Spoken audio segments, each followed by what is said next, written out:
Welcome to take. आज का जो हमारा टॉपिक है start, run and reverse direction of rotation of DC series motor.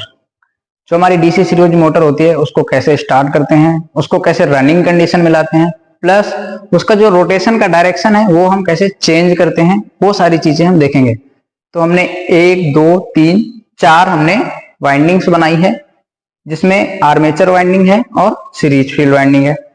Same हमने 4 पेयर में बनाए हैं, क्योंकि जो हमारे कनेक्शन होंगे वो 4 टाइप से होंगे। तो एक एक टाइप को हम एक्सप्लेन करेंगे, कनेक्शन करेंगे और उनके देखेंगे। ठीक है, तो ये हमारा जो मोटर का इंटरनल पार्ट होता है, कोई भी हमारी मोटर होगी सीरीज की, तो मोटर के इंटरनल जो 2 वाइंडिंग होती है हमारी, एक होती है सीरीज फील्ड वाइंडिंग जिसको हम SE1 SE2 से दे दिए, एक होती है आर्मेचर वाइंडिंग जिसको हम A1 और A2 के पेयर मान लिए। ठीक है, और उससे हमारे 4 पॉइंट बाहर निकलते हैं, 1 2 3 4। सेम दूसरा हमने कनेक्शन के लिए बनाया है, सेम तीसरा, सेम चौथा। तो सबसे पहले हम क्या देखेंगे कि जो सीरीज मोटर होती है उसका हमारा कनेक्शन कैसे होता है। बेसिक तो हमारा ये है कनेक्शन करना और उसको स्टार्ट करना, क्योंकि हमारा क्या है, स्टार्ट भी है, स्टार्ट के बाद रन, उसको रनिंग कंडीशन में, प्लस उसकी डायरेक्शन ऑफ रोटेशन चेंज करने हैं। तो उसके क्या क्या कनेक्शन होते हैं हम इन चारों में देखेंगे। तो ये तो हमारे चारों क्या है, इंटरनल मोटर के अंदर की वाइंडिंग है। और उसके बाद A1 A2 SE1 SE2 हमारे मोटर के एक्सटर्नल टर्मिनल्स हैं जो बाहर निकले हुए होते हैं। जो हमने डॉटेड कर दिया ये मोटर के अंदर के पार्ट हैं, जो हमने डायग्राम में हमने शो किए। उसके बाद SE1 A1 हमारे ये पॉइंट्स हो गए। अब क्या करते हैं कि जो हमारी सीरीज से ही पता चल रहा है, मोटर का नाम है सीरीज, तो जो हमारी वाइंडिंग्स होंगी आर्मेचर और फील्ड वो आपस में सीरीज में कनेक्टेड होती हैं।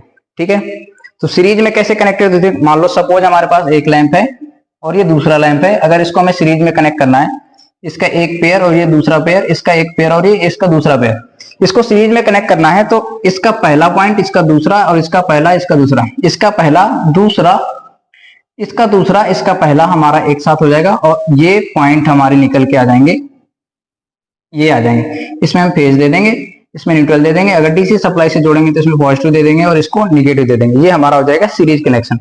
वैसे ही हमारी जो डीसी सीरीज मोटर होती है तो उसमें series field winding plus armature winding दोनों हमारे सीरीज में कनेक्टेड होते हैं। जैसा कि मैंने लैंप के कनेक्शन से दिखाया आपको कि सीरीज में कनेक्ट करते हैं। तो इसका क्या करेंगे, सबसे पहले SE1 को हम एक पेयर पॉइंट मान के SE1 को एक पॉइंट बाहर दे देते हैं जिसमें हम पॉजिटिव सप्लाई दे देंगे। SE1 का दूसरा पॉइंट, जैसे मैंने अभी बताया, SE1 जैसे हमने बताया अभी मैंने यहाँ पे लैंप में कनेक्शन, SE2 का कनेक्शन हमारा A1 के पॉइंट में कनेक्ट हो जाएगा। हमने SE1 को यहां से उठा के यहाँ पे A1 पे कनेक्ट कर दिया। ठीक है, जैसा कि देख रहे होंगे। अब हमारा इधर से A1 कनेक्ट हो गया, A1 की बाइंडिंग का दूसरा पॉइंट, और ये पॉइंट हमारा निकल के बाहर आ गया। जो भी हमारी डीसी सीरीज मोटर होगी उसमें जो आउटपुट में कनेक्शन के बाद हमारे 2 टर्मिनल निकलेंगे वो 2 निकलेंगे, एक पॉजिटिव और एक निगेटिव, क्योंकि हम यहाँ पे सप्लाई जो दे रहे हैं वो डीसी टाइप की दे रहे हैं। ठीक है, जिसका मैग्नीट्यूड होगा 220 वोल्ट डीसी टाइप में। ठीक है, ये डीसी का सिंबल है और ये हमारा कनेक्शन है। हमारी फील्ड वाइंडिंग आर्मेचर वाइंडिंग का कनेक्शन हो गया। इसको हम फिगर 1 मान लेते हैं। ठीक है, एक कनेक्शन हमारा हो गया। दूसरे में क्या करेंगे कि हमने इसको SE1 को जो हमने कनेक्ट किया है, इधर पॉजिटिव दे रहे हैं, इधर निगेटिव दे रहे हैं, सेम कनेक्शन करेंगे और पॉजिटिव निगेटिव पॉइंट की जो है हम पोजीशन चेंज कर देंगे। SE1 SE2 को हमने A1 में दे दिया और A2 से दूसरा पॉइंट हम निकाल लेंगे, यहां पे हम निकाल देंगे। अब ये वाला, इन दोनों पेयर के बीच में हमने डीसी सप्लाई दे दी 230 वोल्ट की,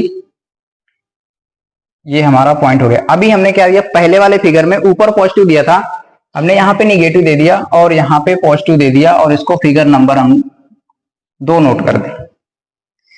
अब जो हमारा है डीसी मशीन को स्टार्ट करने के 2 सर्किट बन गए। स्टार्ट करेंगे, इस सर्किट में कनेक्ट करेंगे, मोटर हमारी चलने लगेगी। मोटर किस डायरेक्शन में घूम रही है, कैसे घूम रही है, वो जब हम कनेक्शन करेंगे, मोटर की रोटेशन देखेंगे तब हमें पता चलेगा। फिर उसके बाद हमारा रिवर्स डायरेक्शन ऑफ रोटेशन, हमने थ्योरी के कॉन्सेप्ट में पढ़ा है कि सीरीज फील्ड वाइंडिंग या आर्मेचर वाइंडिंग किन्हीं दोनों में से एक के पेयर को अदल बदल देते हैं तो जो हमारी डायरेक्शन होती है रोटेशन की वो बदल जाती है। तो अभी हमने यहाँ पे क्या किया था, ऊपर पॉजिटिव है, इधर हमने निगेटिव चेंज कर दिया। तो क्या अभी हमने जो भी दो कनेक्शन किए उनमें हमने किसी की डायरेक्शन बदली? देखो यहाँ पे SE2 से A1 में जा रहा है, यहाँ पे SE2 से A1 में जा रहा है, हमने डायरेक्शन नहीं बदली। अब यहाँ पे जो हम अगला कनेक्शन करेंगे इसमें हम डायरेक्शन में बदलेंगे। तो सेम वही कंडीशन, पहला पॉइंट हम SE1 में दे देंगे और इसको पॉजिटिव पॉइंट दे देंगे अकॉर्डिंग टू फिगर 1। SE1 में दिया, इसको पॉजिटिव। अब क्या करेंगे, हमने SE2 से A1 को कनेक्ट कर रहे थे, अभी हमने SE2 को इस बार में हमने यहाँ पे A2 से कनेक्ट कर देंगे और जो दूसरा पॉइंट बचेगा हम इसको यहीं पे निकाल लेंगे और इसमें निगेटिव दे देंगे और यहाँ पे हमारी DC सप्लाई हो जाएगी 230 वोल्ट की पॉजिटिव निगेटिव। अब इसमें हमने क्या किया, पहले हम SE2 से A1 में कनेक्ट कर रहे थे, तो इस वाले फिगर नंबर 3 में हमने आर्मेचर की जो डायरेक्शन है वो चेंज कर दी। अभी देखना स्टार्टिंग में इधर से हमारा पॉजिटिव से करंट आया नीचे की तरफ, ठीक है, यहां से गया करंट हमारा ऊपर, फिर आर्मेचर में करंट आया नीचे की तरफ, एक डायरेक्शन हो गई। सेम दूसरे फिगर में हमारा पॉजिटिव से करंट गया आर्मेचर में ऊपर की तरफ और इधर से कनेक्शन के साथ होते हुए SE2 वाइंडिंग्स में करंट की डायरेक्शन ऊपर की तरफ, इन दोनों में ऊपर की तरफ, इन दोनों में नीचे की तरफ। अब इस फिगर में हम देखते हैं, इस फिगर में क्या क्या देखेंगे हम, जैसे हमने यहां से पॉजिटिव से करंट हम नीचे की तरफ लेके आए और यहां से आर्मेचर से होते हुए करंट ऊपर की तरफ जा रहे हैं, तो इन दोनों में क्या पता चल रहा है, दोनों की करंट्स की डायरेक्शन एक दूसरे के विपरीत है। तो मतलब जो डायरेक्शन ऑफ रोटेशन होगी वो चेंज होगी, इन दोनों में डायरेक्शन ऑफ रोटेशन चेंज नहीं होगी, भले ही हम पॉजिटिव नेगेटिव दे रहे हैं। ये कॉन्सेप्ट मैं अभी कैसे मैं क्लियर करवाता हूँ कि ये पॉजिटिव नेगेटिव का क्या कॉन्सेप्ट होता है। अभी हम अगला एक और लास्ट वाला देख लेते हैं। हमने इसमें क्या किया था, यहाँ पे हमने पॉजिटिव सप्लाई दी थी सेम। अब हमने यहाँ पे जो हमने कनेक्शन किया SE2 को A2 से कनेक्ट किया, ठीक है। अब हमारे पास एक कनेक्शन और बचता है कि हम मेन सप्लाई यहां से ना देके यहां से दे दें। SE2 में हमने पहला पेयर रखा, ठीक है। अब हम यहां पे क्या करेंगे, इन दोनों पेयर को आपस में शॉर्ट कर देंगे, SE1 और A1 को, और दूसरा हम A2 से निकाल लेंगे पेयर। यहां पे हमने क्या किया था, इन दोनों को शॉर्ट किया था, यहां से पेयर ले गए थे, यहाँ पे हम A1 पॉइंट को शॉर्ट कर देंगे और A2 से निकाल लेंगे। यहाँ पे हम पॉजिटिव सप्लाई दे देंगे और यहाँ पे निगेटिव सप्लाई दे देंगे, ठीक है। अब यहाँ पे जो जाने वाली करंट की डायरेक्शन है पॉजिटिव से वो इस तरफ है और इधर से आने वाली डायरेक्शन है वो निगेटिव है, नीचे की तरफ है, और ये यहाँ पे 230 वोल्ट DC, ठीक है। अब इन दोनों में विपरीत डायरेक्शन है, इन दोनों में विपरीत डायरेक्शन है। तो अगर हमारी पहले सपोज मान लो ये फिगर नंबर 1 और फिगर नंबर 2 में डायरेक्शन में हमारी क्लॉकवाइज थी, तो इनमें हमारी एंटी क्लॉकवाइज चलेगी मोटर। सपोज अगर इसमें एंटी क्लॉकवाइज है तो इसमें क्लॉकवाइज चलेगी, मतलब पहले के जो तो दो फिगर में हमारी मोटर चलेगी वो इन दोनों में अपोजिट चलेगी, ठीक है। तो इसको हम देखते हैं, इसको फिगर नंबर 4 दे देते हैं। ये चारों फिगर ध्यान से देख लो। अब हमने एक कॉन्सेप्ट पढ़ते हैं कि DC मशीन जो छोटे टाइप में होती है जिसमें परमानेंट मैग्नेट फील्ड के रूप में लगा होता है, उसमें अगर हम पोलैरिटी पे डिपेंड करती है सप्लाई पे, अगर हम उसमें पोल पॉजिटिव को निगेटिव, निगेटिव को पॉजिटिव दे रहे हैं तो उसमें रोटेशन की डायरेक्शन चेंज हो जाती है। निगेटिव को पॉजिटिव करेंगे, पॉजिटिव को निगेटिव करेंगे तो फिर डायरेक्शन चेंज हो जाएगी। वो हमारी छोटी मशीन या डायनमो टाइप की मशीन होती है जो खिलौनों में यूज होती है, वहां पे करते हैं। जब हमारी बड़ी मशीन होती है जिसमें फील्ड वाइंडिंग करते हैं सीरीज के रूप में, शंट के रूप में फील्ड वाइंडिंग, तो वहां पे जो हमारा रोटेशन का डायरेक्शन होता है वो पॉजिटिव नेगेटिव सप्लाई पे डिपेंड नहीं करता। इसलिए हमने जो पहले के दो डायग्राम बनाए दोनों के कनेक्शन सेम है। हमने एक बार पॉजिटिव ऊपर दिया, दूसरी बार पॉजिटिव नीचे दिया, और दोनों सर्किट्स में हम जब मशीन चलाएंगे तो एनालिसिस करेंगे कि मशीन की डायरेक्शन क्या है, और फिर वहां से हम वेरीफाई करेंगे कि जो हमारा रोटेशन ऑफ डायरेक्शन होता है वो सप्लाई पे डिपेंड नहीं होता बड़ी मशीनों में, वो सिर्फ छोटी मशीनों में होता है, ठीक है।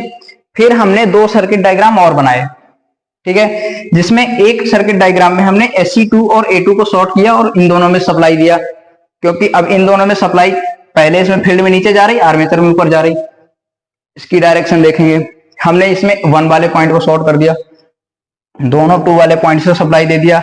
अब इसमें फील्ड में ऊपर की तरफ जा रही और आर्मेचर में नीचे की तरफ जा रही, दोनों का सप्लाई क्रॉस है, तो जो हमारी डायरेक्शन ऑफ रोटेशन होगी वो पहले के कंपेरिजन में रिवर्स चलेगी, ठीक है।